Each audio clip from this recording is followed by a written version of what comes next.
All right, my friends, welcome back to the comeback journey. Got my boy David here with me. We go way back. Wait. You've known my parents longer than I've known my parents. That's true. I was there when you were born. Damn. Not literally, but Oh, I was. You were on Earth. I was born already. I was there the first day you came home. Out of that. How you been, bro? Hanging in there the best I can in all this craziness. Yeah, Yeah, it's kind of crazy. super crazy. Everyone's just chilling at home. Do you have a mask? Sometimes I pull my shirt over my face. My mom is sewing masks at home, Yeah, trying to like. her 90% of the population. Yeah. Interest. Yeah. Like, can you pull up some YouTube videos for me? I want to Yeah, learn. literally. Now everyone's a face mask expert. Yeah. Or designer. I'm sorry. Designer, yes. She put like the little, those like little fuzzy wire bendy things like as a nose piece. And she was like, just pinch it on your nose and. Like a wire cleaner. Yeah.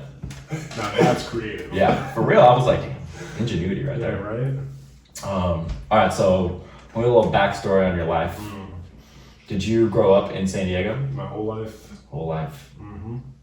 Right, and started out in Lakeside for the first half of my life, and then thankfully escaped that area of San Diego and moved out more central into Linda Vista, Mission Valley area. Yeah, I don't remember a whole lot of like Lakeside when you lived out there, but I definitely remember the Linda Vista house. You got the hookup on that house. Yep. After Right behind 7-Eleven. Yeah. Like go up in the backyard and like hop the wall and Yep. just go across the street. That was my main selling point to get my friends over. Like, well, what is there to do at your house? We can go get Slurpees anytime we want. Literally. Anytime. It's about a 42-second walk. Yeah, literally. How do you get there? Hop the back gate and yep, you did it. Okay. You're in the parking lot. Yeah. How many siblings do you have? I have 2 sisters and a brother. And you're the oldest. I am oldest of 4. How was that growing up? I mean, it was cool. I feel like I kind of had more leniency, but also less, freedom. Like my parents didn't really know what to do, so some things it was easier for me to get away with, and other things it was like, yeah. And then by the time my brother was grown up, it was just like, yeah, do whatever the hell you want. Like, I remember coming back, and having Christmas at my mom's house, and my brother, who's like 16 at the time, was having wine and little like champagne at the table or like sips of beer. I'm like, what is happening? If he's here with family, it's okay. It's like, oh, do you remember how you were about alcohol when I was a kid, Mom? Oh, okay. Yeah, that was like kind of the same in my family. Like, Jacob didn't really get into trouble. That's true. And so when I started getting into trouble, it was like the hammer gets brought down, And then Michael can pretty much do whatever he wants. And granted, like, he doesn't do a whole lot of like crazy stuff, but or he's just better at getting away with it than you were. Could be. I remember he asked me one time to get him alcohol. Damn, throw him into the bus. Yeah, throw him under the bus. But he was like, I think he drank like a couple times before he was 21. Like nothing, not like what we did. Oh, well, speak for yourself. Okay. So where's your family at now? My whole family pretty much relocated to the Midwest. My mom and Matt still live in Nebraska. That's your little brother, the Yeah. youngest. My youngest, and my oldest sister Katie. She lives on a farm in Iowa with her husband and her baby, and she's pregnant. And Jamie is a flight attendant, and she lives in Miami. Oh, she lives in Miami. Yeah, but she was, she lived with my mom up until she became a flight attendant and moved to Miami. But yeah, up until then, everyone was in the Midwest. Why? Why did they go out there? Well, my parents got divorced 2012, I want to say. And she went back there to live with her whole family because that's where she grew up. Your mom. Yeah. And my older sister Katie, she was already back there for college. She went to Creighton University. And my brother, he was just graduating high school, so he just went with my mom, had nothing else to do. And my sister was like her best friend Jamie, so she moved with her. They all lived out there, and you know, as they've gotten older, they've all branched out. My mom's remarried.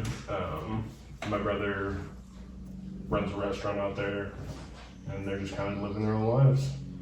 What about your dad? I haven't really talked to him much. He's out here as far as I know.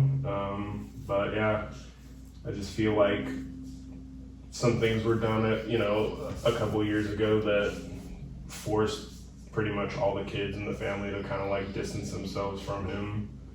And I feel like it's just kind of for the best to give him some space to kind of think about things, and you know, I'll just let life happen, and Yeah. you know, if we cross paths, then we'll see when we get there. But Yeah, you know, I feel like that's fair. yeah, things right now are just kind of like on hold with him, you know. Yeah, I mean, I still distance myself from my dad, but like originally, like the distance came from him. Like when my parents divorced, I think I was in like 6th grade, and he stayed out here for like a year and then moved back to Illinois.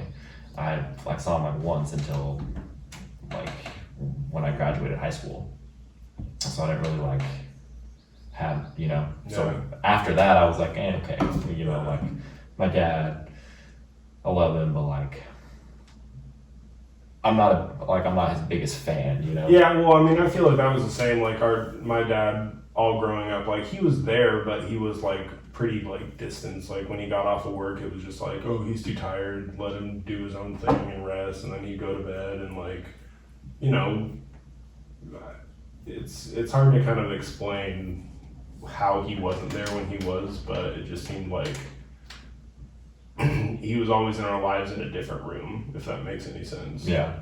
Like he watched us from a distance, you know, and was like as supportive as he wanted to be, with this like giant mask of being too tired from work. Yeah.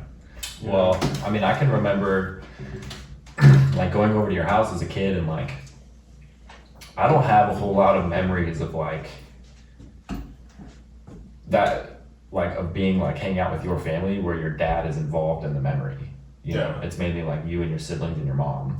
Well, yeah, and I mean, if you talk to your older brother Jacob, he will remember a ton of stuff with my dad, because your dad and my dad were homies. Yeah. And I mean, who knows why they always wanted to go camping together, you know, whether just, you know, to escape the wives and blaze up a little bit or whatever. But I mean, we would always be the ones camping with them. So I mean, I love camping, and so does Jacob to this day. Yeah. Because we started out fresh and young with our dads. Yeah. So those are good memories. I mean, maybe there was some, you know, ulterior motive behind it, but I mean, they were good memories as far as either of us can remember. Yeah. And they were pretty frequent, you know what I mean? And then life happens, you know, and more kids and more drama with, you know, their own spouses or whatever, and it kind of just distanced them, and, you know, Yeah.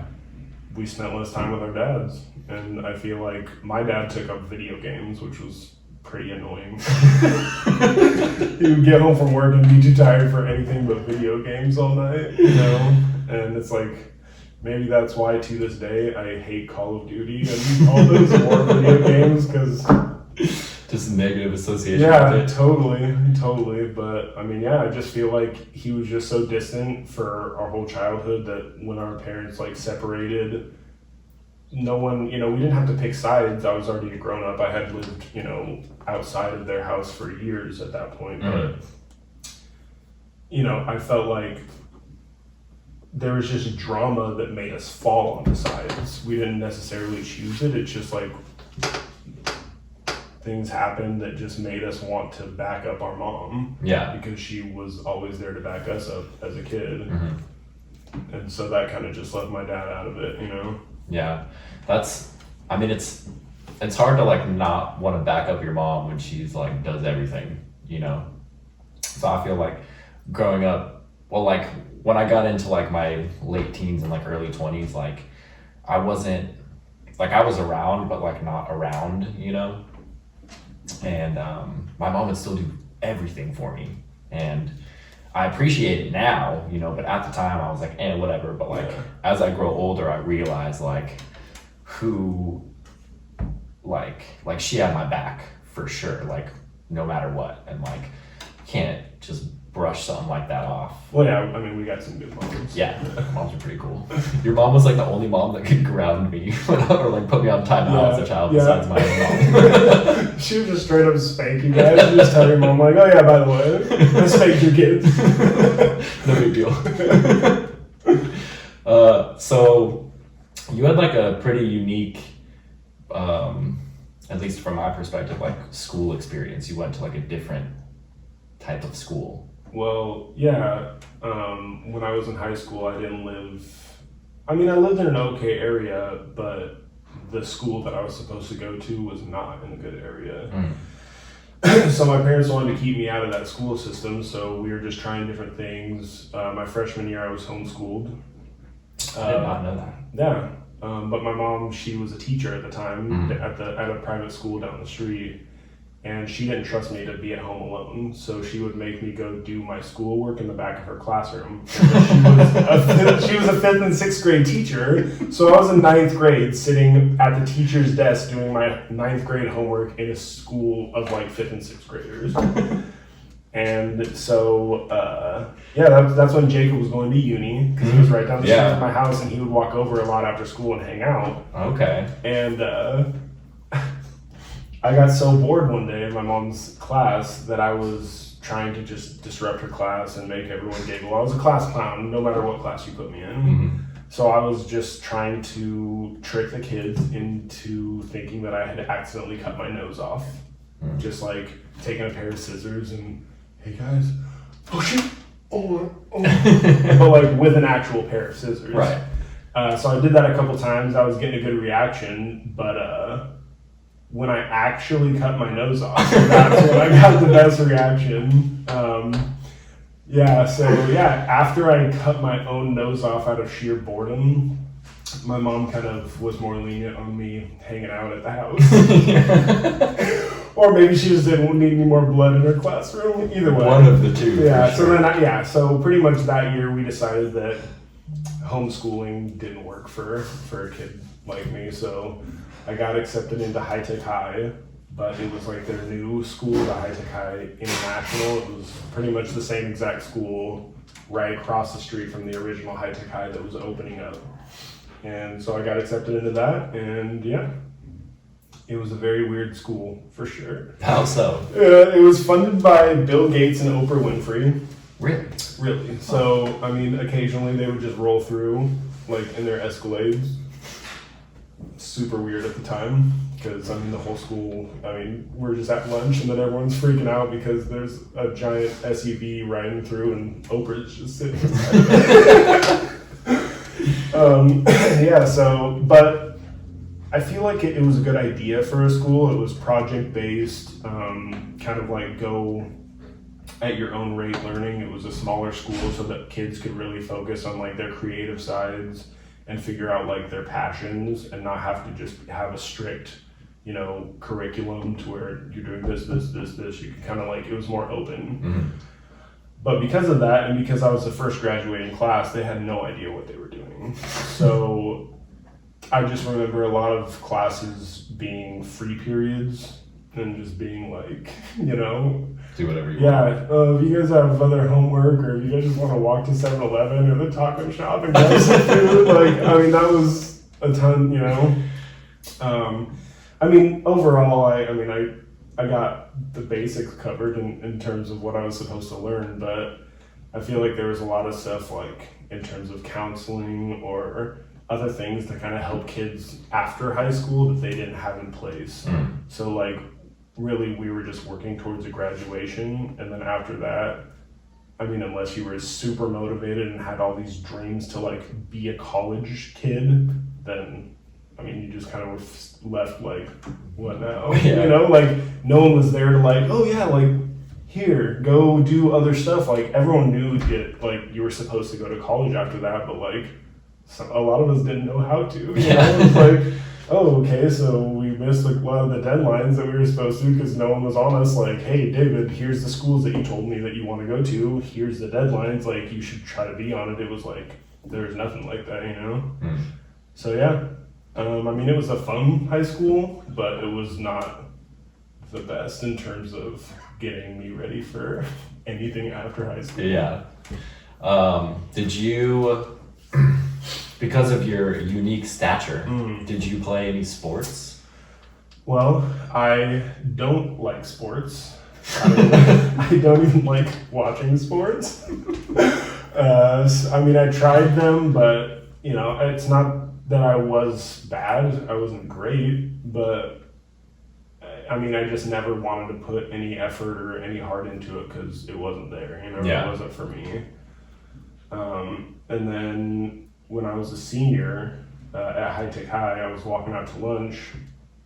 And I mean, as a senior, I was already full grown, so I was 6'7", 6'8", walking around at like 250 as a 16-year-old kid. Yeah.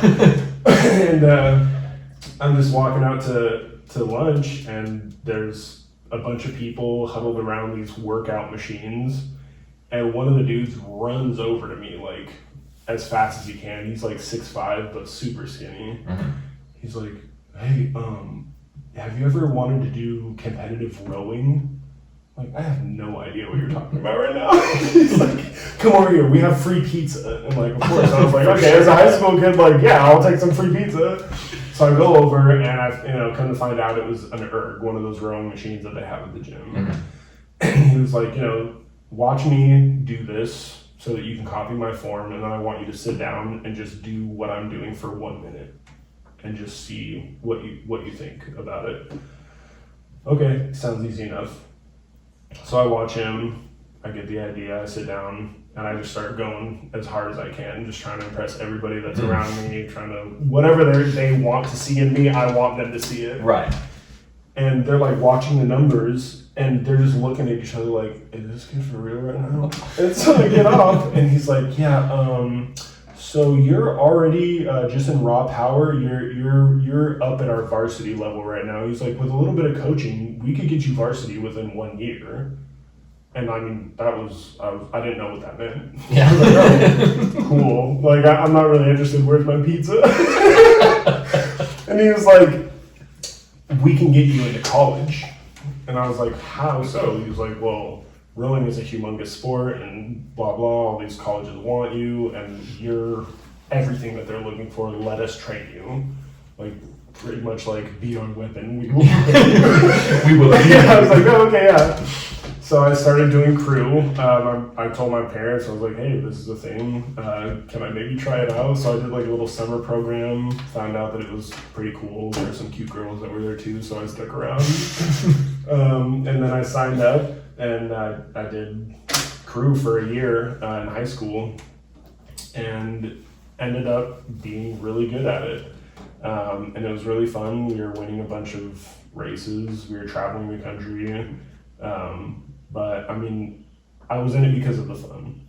I was also really good at it, but I was propelled by the fun that I was having with my friends. It was like, let's all joke around and then like come together and just blow everyone out of the water so that we can party even harder afterwards. Yeah.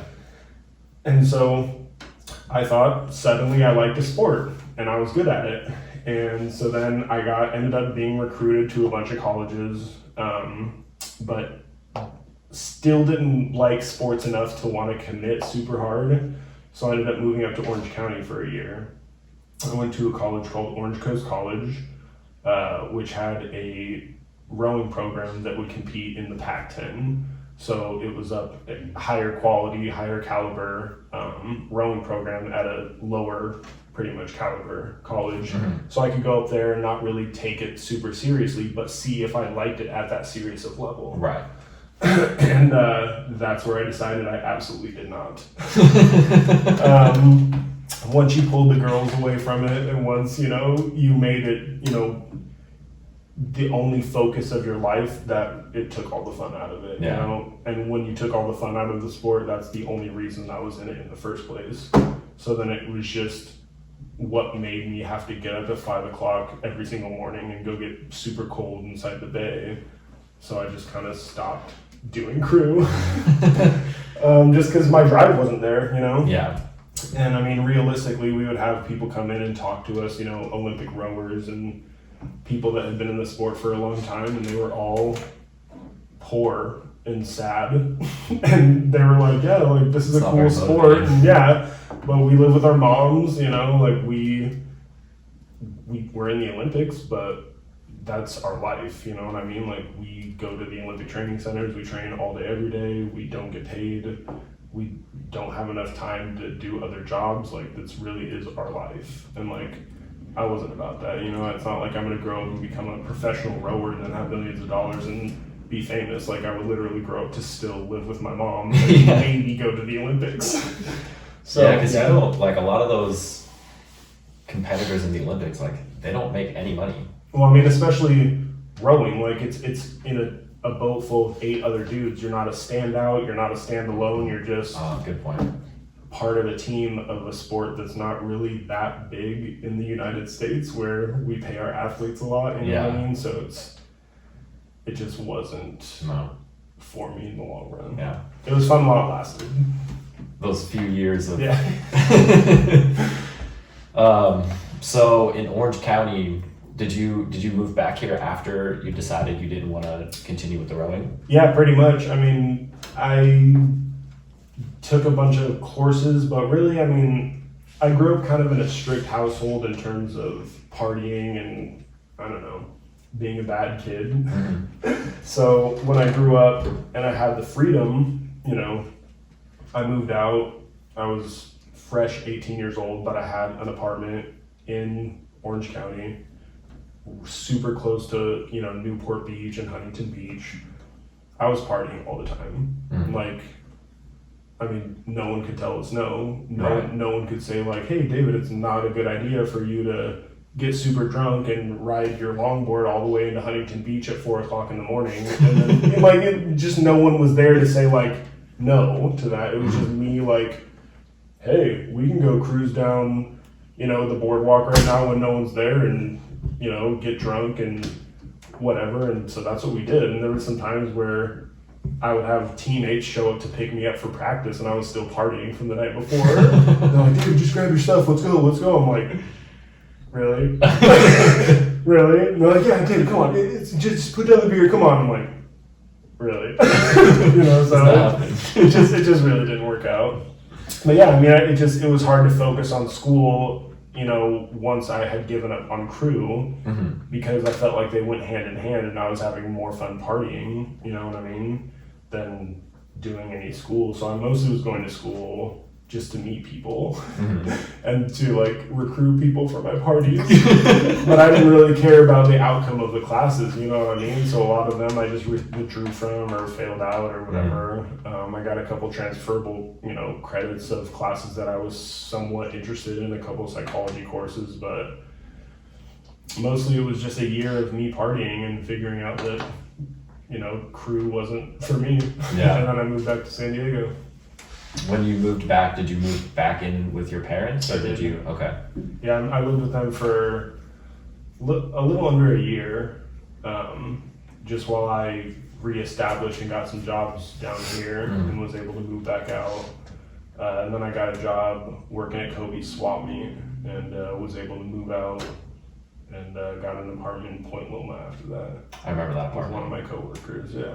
I remember one time we went down, there's like that lagoon area. The Famosa Slough. It was like super foggy and we went down there and like smoked a blunt. And you couldn't even see the smoke because it was so foggy. Yeah. I love that place. I mean, that was cool because that was like my own little backyard, you know what I mean? Yeah. No one would mess with me. But yeah, I had some fun times down there. All mostly smoking blunts. What was it like working at the swap meet? I mean, it was awesome while it was happening, you know? I had never been to the swap meet growing up. I had no reason to go to the swap meet. And then I just knew the owner's kid, for lack of better words. A girl that I had on again, off again, dated in high school. Her mom owned Kobe swap meet. Oh shit. So when I was looking for a job, I literally was talking to her one night and was like, yo, have your mom hook me up with a job at the swap meet. She's like, okay, you want to start this weekend? And, I mean, literally just like that. Damn. And so I just started out being a trash kid. I would come in at the end of the day, drive around behind a really crappy 1980s or early 1990s Ford or Chevy truck that barely ran, and just threw all the trash into the back and cleaned up the parking lot after every day. I mean, it was not a pretty job, but I mean, it was whatever. You know? Throw on some gloves, and we made the best out of it. We were messing around, but because of certain situations, they ended up promoting me pretty fast. And I mean, within, I want to say 2 years, I was running the operations of the swap meet. So I mean, I was working as a trash guy, and then they were like, if you want more hours, you can come in and you can be a ticket guy. So I came in and I punched people's tickets as they walked into the swap meet, and then I got to pick up trash afterwards, so it was just longer hours. And then one day there was someone who was just stole stuff in the swap meet and just dipped, started running. And I was standing at the gate, and our security team was chasing after this dude, and they couldn't keep up. And they looked at me and they're like, yo, David, if you can help us, like, we can't catch this. And I'm like 19 or like, almost, you know, I'm like, is this really happening? Like, what, you want me to go chase down a bad guy? And they're like, yeah, we're serious. And I'm like, oh shit. So I dropped everything and I just took off after the dude and like caught up with him, no problem, and just hacked his ass against the concrete. Like, gotcha, boy. And I mean, they were like, oh, well, do you want to be like a customer service officer? Which is pretty much like their term for like security inside. Like I would just go in and handle different arguments or different debates or whatever.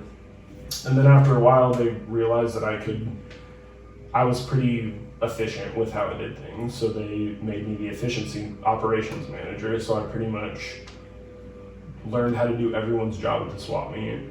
And then I learned how to do it faster than they were currently doing it. And then I retaught them how to do it my way. Solid. Yeah. So, yeah, there was a couple of years where I pretty much, I mean, changed the whole operation of how they did things at the swap meet, and their efficiency went up and everything, I mean, all their costs went down, and it was awesome. And I was on top of the world, and I was making pretty good money at the time. The only thing that sucked is the swap meet's only on the weekends. So my work days were 12 plus hours. So I was working from 4 o'clock in the morning till at least 4 o'clock at night, Friday, Saturday, and Sunday. So, I mean, I worked there from when I was 18 till when I was like 25. And those are the years that you're supposed to be partying on the weekends. And I had no time. You know what I mean? It's like, if I ask for a weekend off, that's literally asking for an entire week's pay off, right? You know? And so I just kind of came to the point where I was kind of just getting burnt out, and then I realized I couldn't go any higher than I was there. You know what I mean? I can only do what I was doing. You know, the only people that were higher than me in the company were family. They're blood related.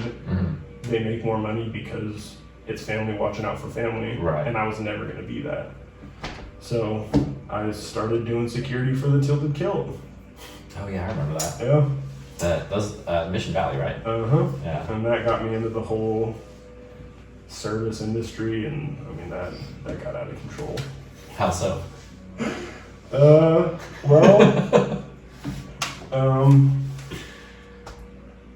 I had worked security for a while because I kind of was doing some moonlighting at Soma.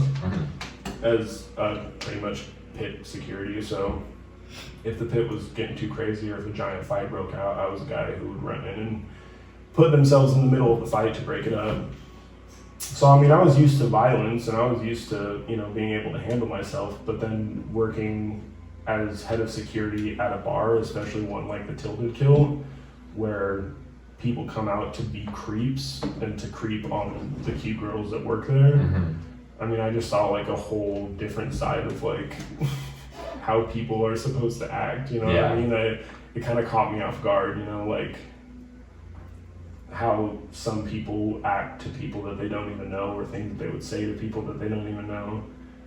Yeah, I had a friend that worked there.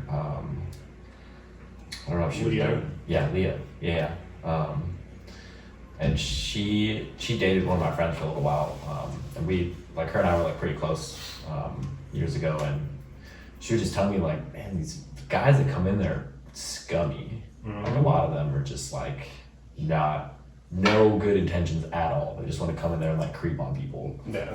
Literally, my whole job was dragging out dudes who would like say inappropriate stuff to girls inside or drag people back in who wanted to leave, like ditch their tab pretty much. So just dragging people one way or another. But I mean, yeah, it was crazy. We would show, all the UFC fights and everything, and it was a crazy place to work. And then they decided to get rid of security, but they liked how I was as a person, and they wanted to keep me around.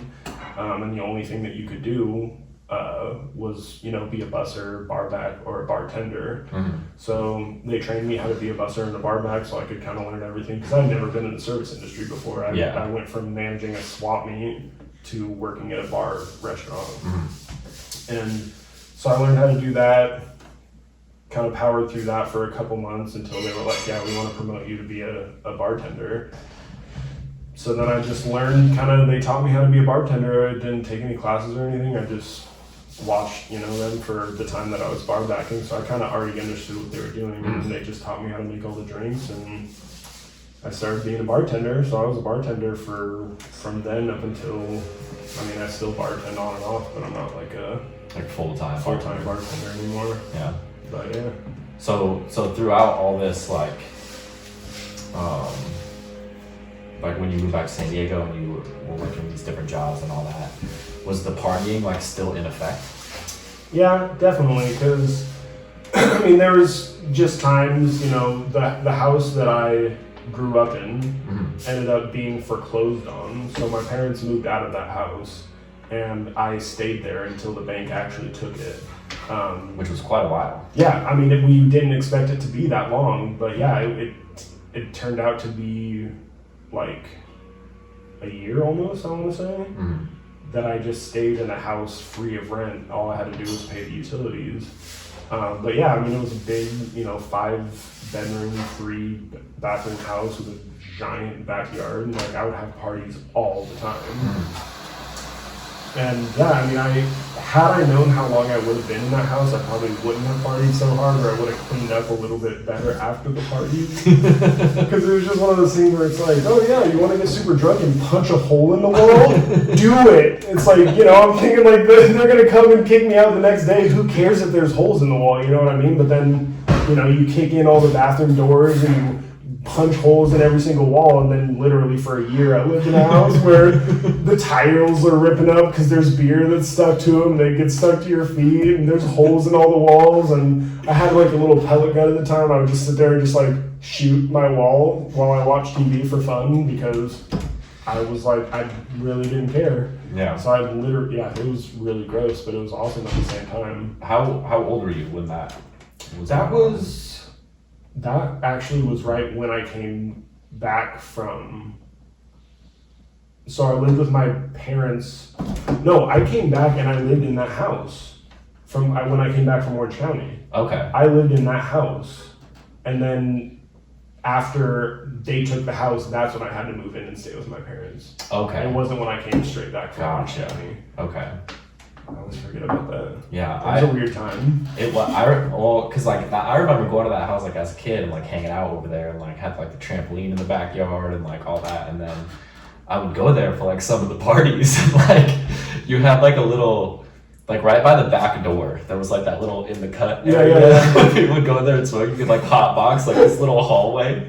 Well, that was supposed to be like a closet. The closet like opened out into this wall of windows. And it was like just big enough that I could put a twin size mattress or like a couple of them stacked up. So I would just slide it in there, and then it was just like a big day bed that just looked out into the backyard. So yeah, that was just the little hot box area.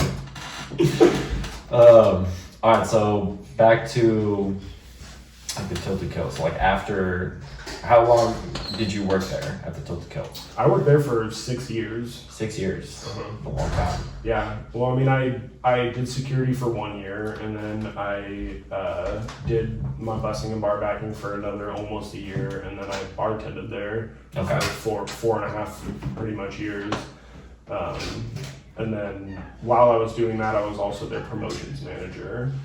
So I would take the girls to different celebrity golf tournaments or different events that were around San Diego just to promote the Tilt to Kill and hand out food. And I mean, honestly, a lot of companies would hire us just to come out because the girls would come out with us, and they just felt like it was good for business. So I was just there just to kind of like regulate stuff. Exactly. Help other people in public realize that they couldn't touch the girls how they wanted to, or they had to still act right, you know, like it's crazy that there was a position for that, but yeah, I mean, you got to remind the public not to harass women. It's crazy. Like, I feel like an individual person would be like, oh, it's probably not the right thing to do, but like masses of people, they're like, whatever. Well, yeah, it's just one of the, like, if a girl was just wearing that and just on her own, no one would just walk up and like, oh, hey, and like slap her ass, but all of a sudden you put her in a Tilt to Kill uniform and she's at work and all of a sudden it's okay. Right. Oh, well, isn't that what's expected? Like, no, what's expected is her to not get harassed at work. Right. You know, it's like, you eat your food, you drink your beer. Yeah, that's all. Polite. We expect nothing of you, especially not a spank. Right. So what, after you left there, what did you do? So I actually didn't choose to leave there. They shut down on us. We were called into a meeting one day and we walked up and saw the sign being taken down. And we walked in and pretty much the owner was like, you know, we're sorry, but, you know, we're closed. Good luck in your further ventures, you know? Jeez, no notice or anything? Nothing like that. So we were all kind of like freaking out. And then I got pulled aside by the same owner and was like, yo, David, like, we still have the downtown location. We want you to come bartend, like, over there. Like, we like you. I'm like, oh, so everyone else loses their job, but I get to go have a job? Okay, I mean, that's messed up, but I'll take it, you know? So I moved down, or I, not moved, but I relocated, working at the bar right next to the ballpark. And we finished out the Padres season. I made a ton of money as a bartender down there. And then they closed down on us too. Damn. Literally, I mean, 4 months after I transferred down there.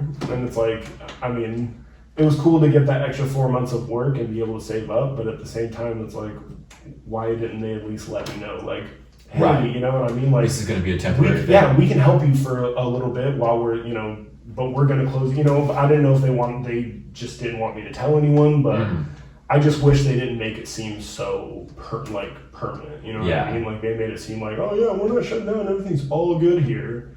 And then as soon as baseball season ended, they were like, yep, we got an email. I wonder why. I mean, honestly, I feel like it was just bad ownership. Yeah.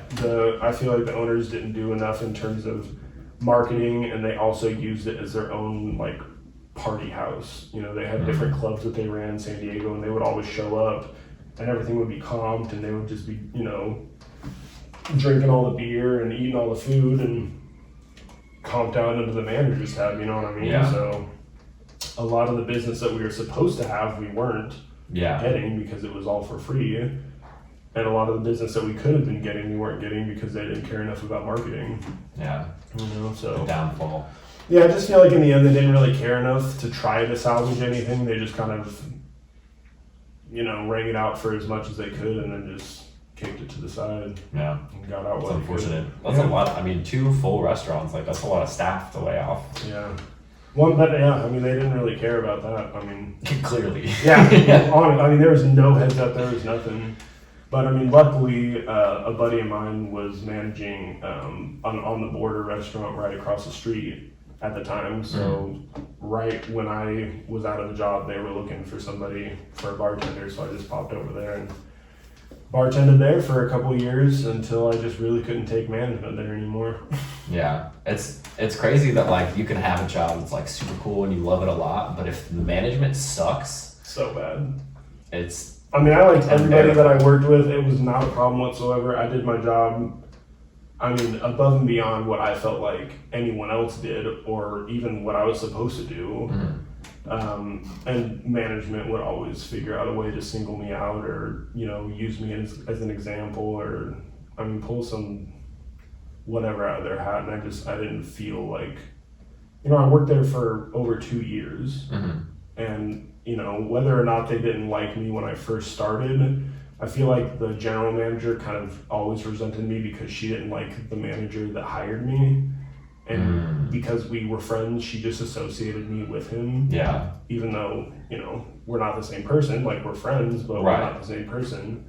But it's like after 2 years of showing you that, like, I'm not going to be late for work, I'm never going to call in for work. Like, I will do everything you ask me and I'll be able to handle it, and I'm not even going to need your help. You know what I mean? You would think that, like, that would get some respect, but it never did. That's unfortunate. And I can't handle that, honestly. Yeah.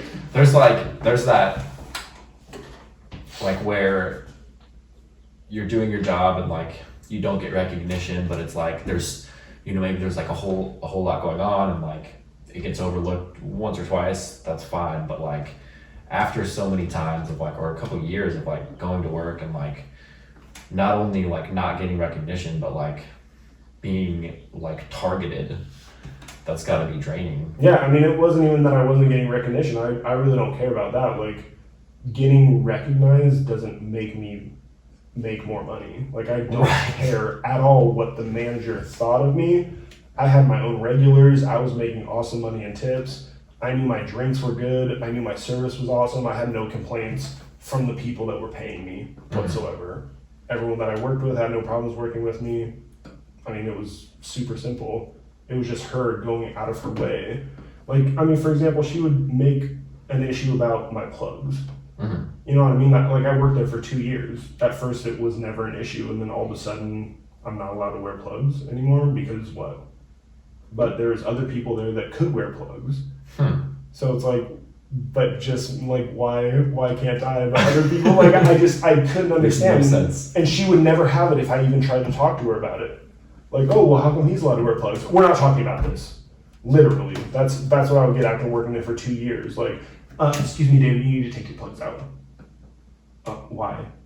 Like, I would get more people being like, hey, I think you forgot to put your earrings in, than anyone would be like, oh, I can't believe you're wearing plugs at work. You know what I mean? Like, no one cares about jewelry. You know what I mean? Right. It's not like they're huge. It's not like I have dangling earlobes. Like, it's nothing. You know what I mean? But she made such a big deal out of it. But, that's just one small thing that, the list could go on, but I'm happily separated from that job now. Yeah. What'd you do after that? So now I currently I run security for the Old Globe in Balboa Park. Nice. I'm a security supervisor over there. I also do all their special events bartending. So whenever they have cast parties or show parties or any type of shindig in the park or in their little area, I'm usually the bartender for that. You try to steal the people from the Prado? Exactly. For sure. Yeah. Pull them over. The Cullen restaurant that owns the Prado, they owned 51% of the Pioneer. So they were like heavily involved with the restaurant I was working at too. And I actually trained at the Prado for a day, learning their like administrative side when I got promoted. And the Old Globe's literally right there. It's like right across. But it's they have a strange way of doing business, that restaurant group. Oh yeah, well, most restaurant groups are so shady. Yeah. It's hard to find one that's like entirely upfront with their employees, you know. Well, they're it's just an investment business, and they're in it for the money. You know what I mean? Even though it's very personally affecting their workers and their employees, they're not thinking about it that way. It's everything's a money call for them. You know what I mean? Very rarely will you get any investment group or any type of people who own a restaurant who are really going to care more about the employees than the money afterwards. You know what I mean? Yeah. It's unrealistic, but it's shitty. Yeah. It's shitty, but it's the world we live in. Yeah. So what are your like long-term plans? Like, do you ever want to leave San Diego? Do you want to? I don't know. I always thought no, But I mean, honestly, have you noticed that the weather kind of sucks recently? Like, is it just me? Like, I feel like probably in like the last 5 or 6 years, like It's changed. the weather sucks. It's different than it was like when we were growing up. Yeah, well, especially like right now. Like, I mean, it's been raining for like on and off for like the last 4 months, literally. And I mean, just right now, I mean, it's been going for 3-4 days straight. Like, I mean, it's cleared up right now, but Yeah, I mean, it's been as raining like last time heavily. before, Yeah, yeah. and it's like, I mean, when I was growing up, I literally remember times where it's like, did it even rain this whole year? Not times where it was like, oh yeah, 3 or 4 months of the year is just all rain. Like, that was never a thing. You know, I remember going to the beach, like as soon as school was out till school went back in, beach days. And they're super warm, not a cloud in the sky. Now it's like you get a couple beach days in like late August or maybe September. It's like, what happened to the actual part of the summer? Like June, July, it's all like, now June gloom just lasts all the way to late September. Like I don't get it. And, you know, it's like that was one of the reasons that I was all about San Diego. Like it barely ever rains, you know. It might be cool, you know, with a breeze every once in a while in the winter, but like for the most of the year, it's like pretty much summertime. Yeah. You know, and now it's not like that. Like I feel like this is comparable to Seattle. You know, dude. So here's the crazy thing: is like I went to Seattle in October to visit my brother and sister-in-law, and it was clear skies the whole time I was there. And I was like, this is like, I was stoked, you know, because I could like go out and do touristy stuff, but like when I made the trip, I was expecting to like wear a raincoat and have an umbrella the whole time I was there. Well, that's what I mean. I remember growing up, I would have family come out and visit and like be stoked. I'm like, oh, finally, it's, you know, we come out here because it's nice weather. We never have to worry about packing even sweatpants or a sweatshirt. Like it's easy living out here. And now I feel like in the last 5 years, maybe even longer than that, I find myself making more excuses to tourists. Like, oh, I thought it was supposed to be nicer than this in San Diego. Oh, well, it's just, you know, this weird high pressure system. Oh, it's just a weird, you know, like, it's like, why do we have something like, why is it always weird weather now? Like, like you can never count on it just being a nice day. No. Even in the summer, it's like, we could go to the beach if we think that the marine but it might be layer's overcast at 3 o'clock. Exactly, yeah. It's like, or like the marine layer just hangs out and then it burns off a little bit, but then as soon as it burns off, then it's like nighttime already. It's like most of your beach day is shot waiting for it to not be overcast, and I don't remember that as a kid at all. Yeah. And so I mean, I feel now like moving wouldn't be out of the question. I would want it to be for something. Yeah, not just like I want to leave where I'm at, but like we want to have a reason. Yeah, like there's a couple places that I probably wouldn't move. I mean, like all my family is in Nebraska. If there was any possible reason for me to be anywhere, it would be Nebraska. And I'm never gonna move to Nebraska. Like it's not gonna happen. Like literally, I'm not gonna move to Nebraska. Yeah. It's not what I would want at all. You know, maybe some spots in Colorado or, I mean, I don't know. It would need to be for something. Like if I got into some sort of career or I wanted to get into some sort of career where I felt like the opportunities were better in a certain area, I wouldn't be as opposed to relocating as I would have been, you know, 5 or 6 years ago when I thought you couldn't beat San Diego. Yeah. Now it's like, oh, well, yeah, for more money and same shitty weather, yeah, I'll go wherever, you know? Yeah. Yeah, so, I mean, you know, but, I mean, right now,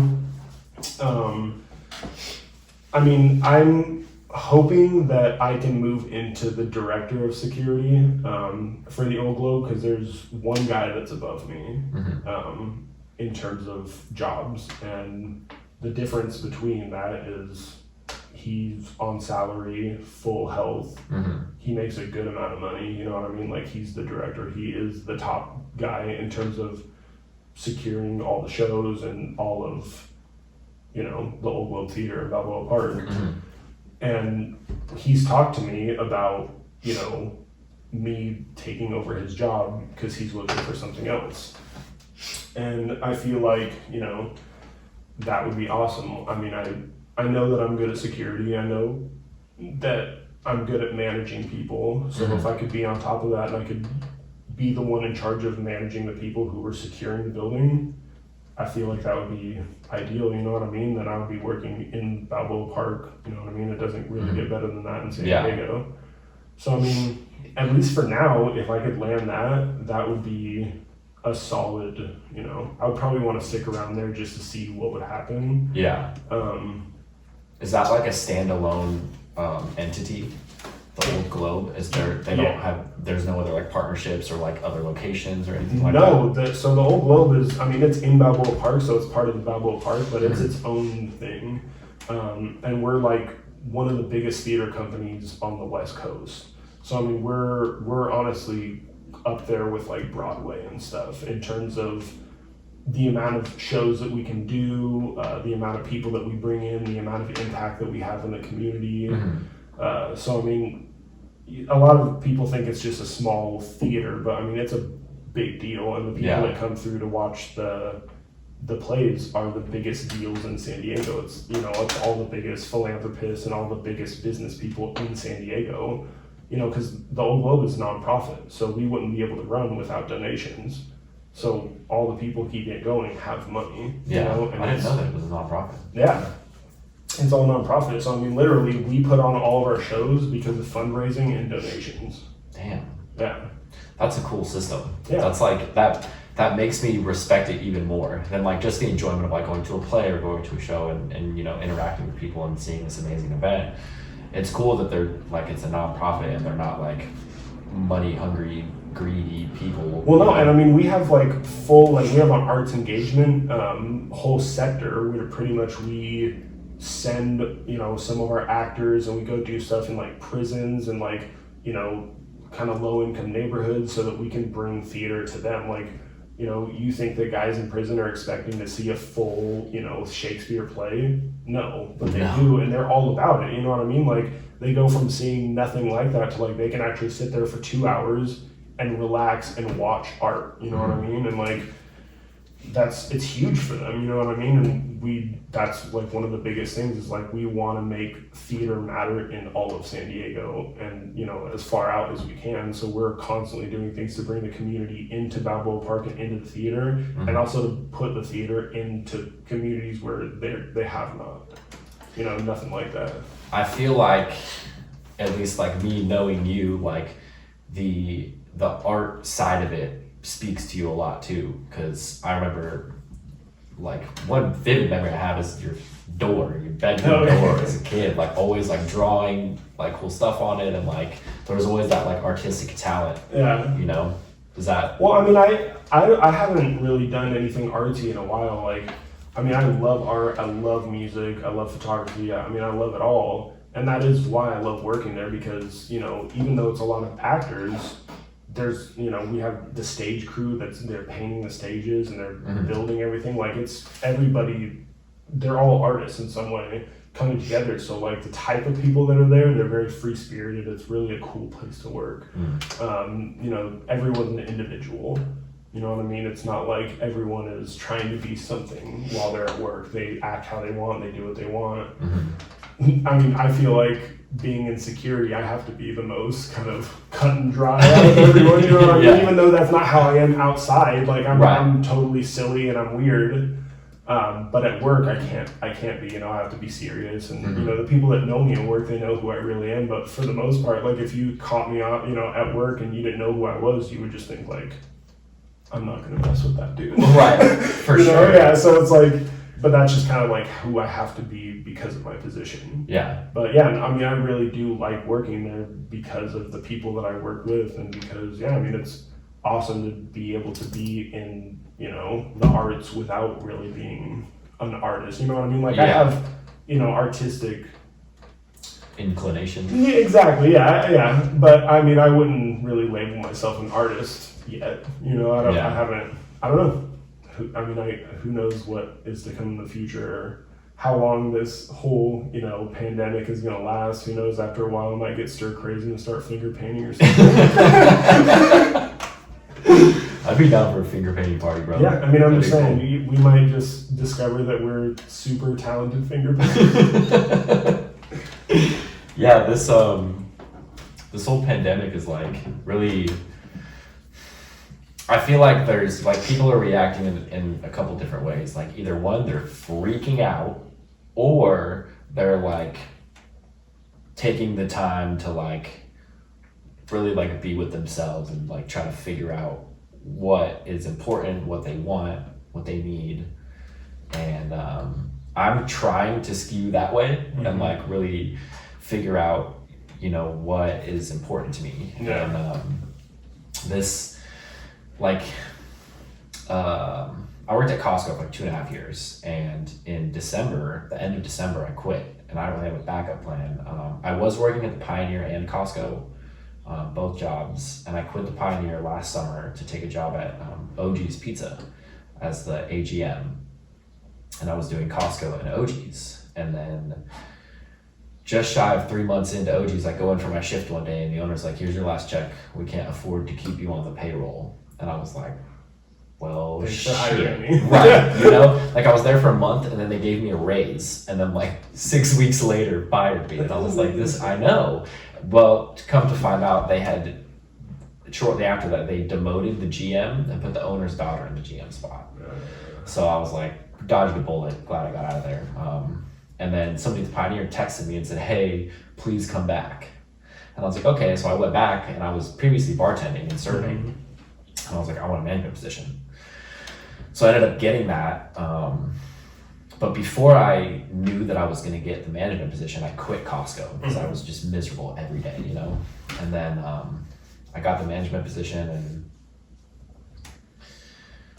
I was talking to my girlfriend one day about how I was like still kind of unfulfilled, you know, and she was like, well, I had a similar experience where, you know, I was working in a restaurant, I was like serving and bartending, and then I took a management job only to realize that I had taken the management job purely for the title of like authority and not because I actually wanted to do it. And I sat with that for like a while, like days and days, and I was like, shit, I did the same thing, you know? Yeah. So I started like looking elsewhere for jobs, and then the job got taken away from me because of this. And so as unfortunate as the circumstances are, like the world that we're in right now, it was a blessing for me because I no longer have to put my energy into something that I have no interest in. Yeah.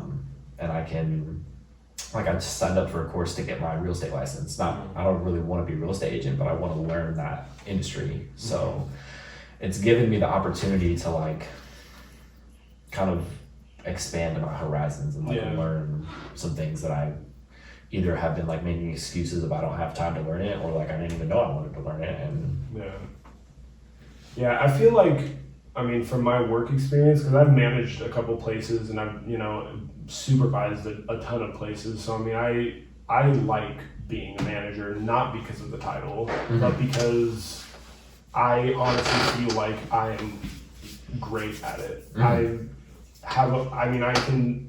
I'm not afraid to do everyone's job. Yeah. You know what I mean? So I feel like the problem, at least for me, working in the service industry, is being told to do your job by someone who's never done it.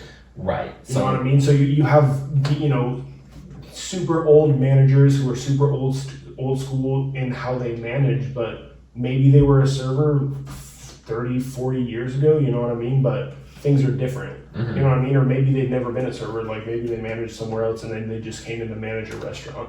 They have no idea. They're saying what looks good on paper, but that's not how it works. Right. You know what I mean? I feel like the times that I've been in a position to manage or to supervise people, I've been able to connect with them in terms of understanding what they're going through. You know what I mean? Like, I understand that you can have expectations as a manager, but I understand that there's also shit that happens, and you can't always expect everything to go right. You know what I mean? And like, by freaking out and, you know, getting upset at the person that you feel like isn't delivering, you know what I mean, is not going to help anything. Yeah. You know, you have to help them be able to deliver. You know, after a while, if they're just not getting it, they're not going to get it. But, you know, you just shutting them off because you feel like they can't do their job after the first time isn't the way to do it. Yeah.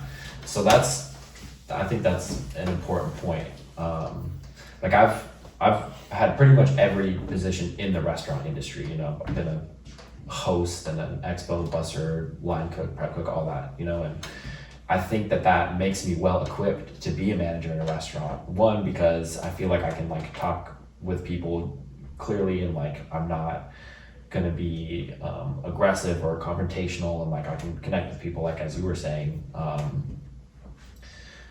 But you're right that there's a lot of, I feel like the majority of people in management positions just want the position of authority, and they don't want the responsibility of having to lead the team. Yeah. And they get more upset when people question their authority than they do about things that should actually matter. Right. Like, you know, things can be going super wrong, and, you know, somebody wants to do something another way because it's what's going to work for them and it's what's going to work right for the restaurant. But, you know, sometimes the manager can't see that. And they're going to get more upset at that person trying to do the right thing because they're questioning the authority. Right. And, like, I understand, you know, at a certain level, you know, they're the manager and they have final say.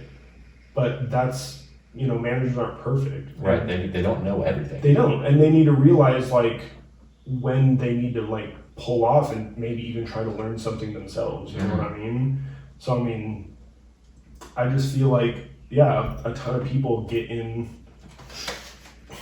A ton of people get into it and they take it literally just for the power of it. Yeah.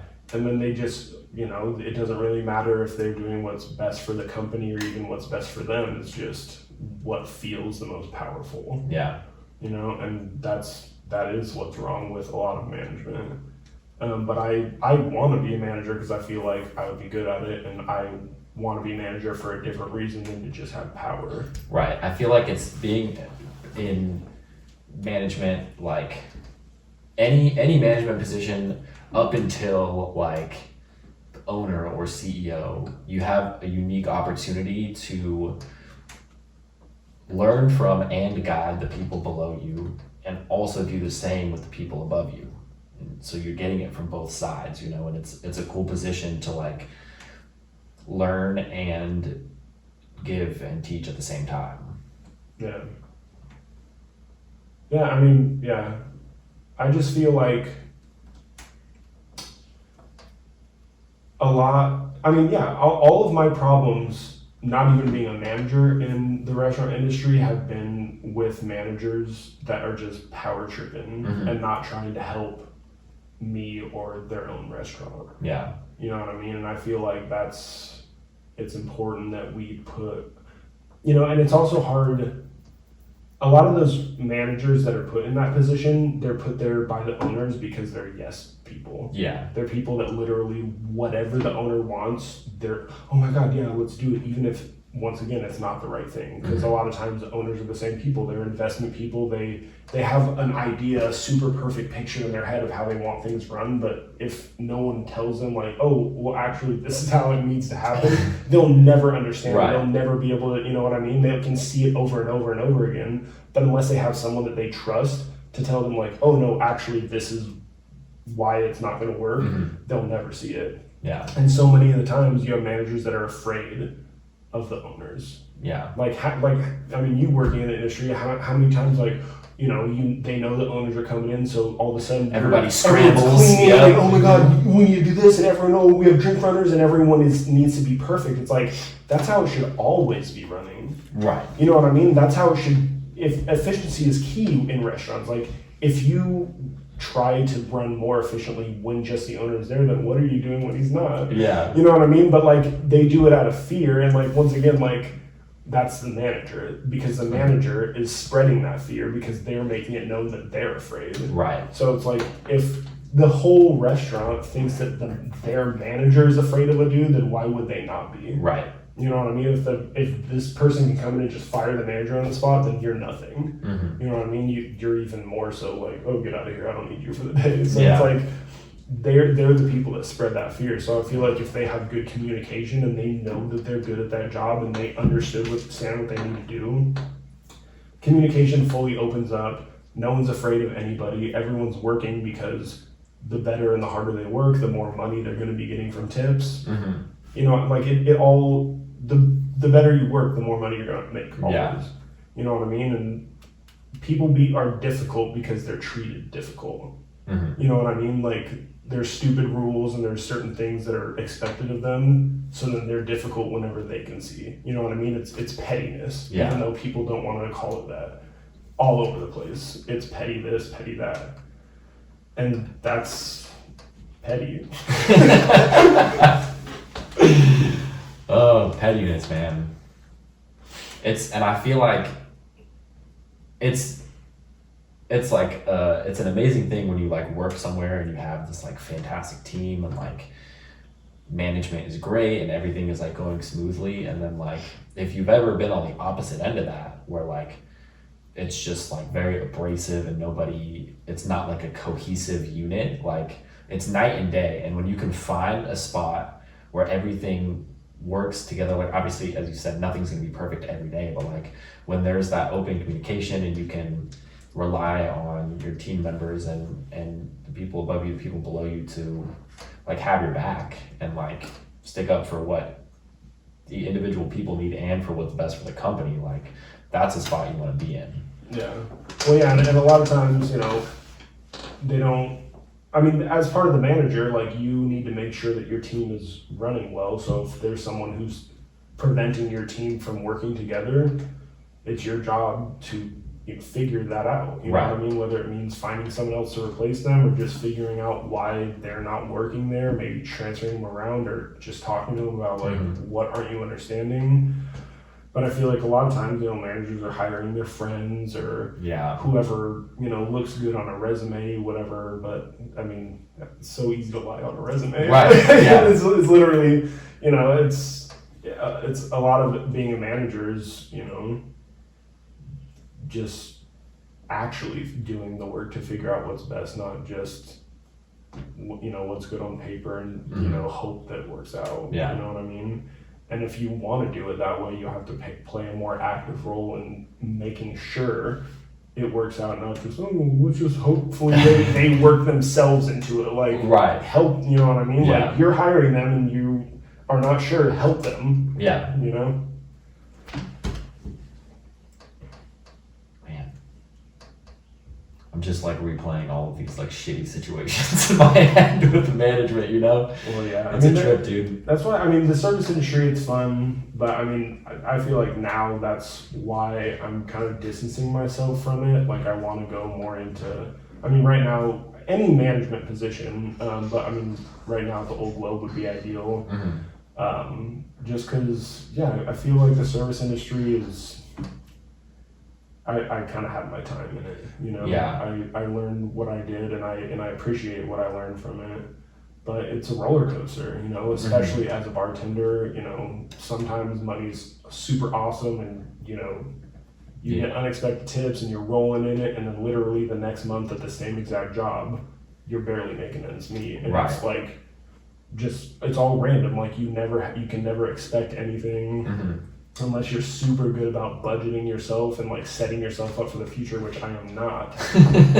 I'm not either. Yeah, I mean it's tough to have a job like that. You know what I mean? It's like, you know, you can't like, oh well, I have one paycheck that's this that I can use for this, that, and the other thing, and then my second paycheck in the month will cover everything else. It's not like that. It's just like your paychecks are nothing. It's just what I can come home with in cash tips. Yeah. And it's random and it's a roller coaster that it's fun while it lasted, but I'm looking for something that's going to be more structured, where I can have like vacation time or like paid sick leave. You know what I mean? Like things that are like, you should just, you know, I'm 30, like I should be able to have like, hey guys, I want to plan a vacation, not just like, oh shoot, well, let's look at that month. Okay, no holidays that my restaurant's going to need me to work. It's just like, I'll have vacation time. I'll have health benefits. You know, everything will just be legit. You know, I can take a deep breath every once in a while. I don't have to constantly be worrying or like anxious about, am I going to make enough money? Exactly. Like what if, like especially in the service industry, like bro, if it rains, like unexpectedly, like in the last few years here, like it's, like on a Friday night, you might make, you know, a few $100s, and if it starts pouring rain, you might leave with $80, and like that's a solid chunk of change if that's what you're relying on. Yeah, you know, that's what I'm saying. You can never like base what you're making off any day. You know what I mean? Like it's like, yeah, you might be able to take home like an average, you know what I mean? But it's super hard to work with because, you know, sometimes you might get like, oh shoot, this guy just tipped me $100 in one night. So you're leaving with an extra $100, you think, but then all of a sudden the rest of the whole month is shit. And that $100 should have, you know what I mean? It's like, but you can never, but like I said, if you're good about it and like, oh, I'm going to put this in, you know, that money's gone. Yeah. You know, and nowadays a $100 bill is like a $20 bill. It's like, right. You know, but that's like that's like what it costs to live out here, pretty much like $100 a day. I feel like. Dude, really though, like that's almost entirely accurate because the apartment that I was living in prior to moving back in with my mom, like with all of my expenses total, it was like $3,000 a month, and that's like $100 a day. You know, like that's a lot of money. Like when you think about like trying to save $100 a day, like hard to do. Spending it is like blinking an eye or breathing. Mm-hmm. Yeah. Even saving $20 a day is hard to think about. Right. But like, yeah, you'll spend money like it's nothing, even though, you know, that's what, like, if I had a steady job where I could be spending money because I know it's going to be steadily coming in, I know how much money I can spend. Right. You know what I mean? I'm never going to be like, have a savings with a job and be like, oh, I can spend all this savings because I might, you know, there's a couple, you know, sports events coming up and I know I'm going to make a ton of tips and I'll just make this all back. Like, it's all very structured. You know what I mean? I can never take gambles with my money. What's there is there. What I'm going to make, I'm going to make. It's not in the air. You know what I mean? So, I mean, I'm looking for something like this, one, because, like I said, I want to manage. Two, working in Balboa Park is awesome. Yeah. You know what I mean? I can get into all the museums for free and into the zoo for free. Just with my... What? Yeah, just from working anywhere in Balboa Park. Really? You can get anywhere for free. That's awesome. So it's like, I mean, to have that perk, I mean, just working inside of Balboa Park, that's an ideal place to work and just be around in San Diego.